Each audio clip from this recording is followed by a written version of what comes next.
বাচ্চার মাসের মধ্যে প্রায় জ্বর থাকে, মুখে ঘা হয়, ঝাল খেতে পারে না, ওজন আগের চেয়ে কমে যাচ্ছে, কি করব? বাচ্চাদের বারবার মুখে ঘা হওয়ার অন্যতম কারণ অপুষ্টি, অপুষ্টির অন্যতম কারণ ক্ষুধামন্দা, ক্ষুধামন্দার অন্যতম কারণ বারবার সর্দি কাশি জ্বর হওয়া। আপনার প্রিয় সন্তানের বারবার মুখে ঘা হলে, জ্বর হলে এটি অপুষ্টির কারণ কিনা, কারণ জানতে চিকিৎসকের পরামর্শ নেওয়া উচিত। আপনার প্রিয় সন্তানের পর্যাপ্ত পানি, শাকসবজি, ফলমূল এবং পুষ্টিকর খাবার চেষ্টা করুন।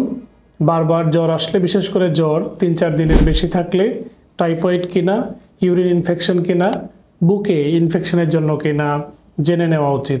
অনেক সময় ক্যান্সার বা দুরারোগ্য ব্যাধিতেও বারবার বাচ্চাদের জ্বরে আক্রান্ত হয়। কিছু কিছু ক্ষেত্রে টনসিলের ইনফেকশনের জন্য, সাইনোসাইটিসের জন্যও বারবার জ্বর কাশি হতে পারে। আপনার সন্তানের বারবার জ্বর হলে, মুখে ঘা এবং ওজন কমে গেলে সময় ক্ষেপণ না করে দ্রুত নিকটস্থ চিকিৎসকের পরামর্শে জেনে নিন আপনার সন্তানের কেন জ্বর আসছে। ডাক্তার শফিক, আজ এ পর্যন্ত।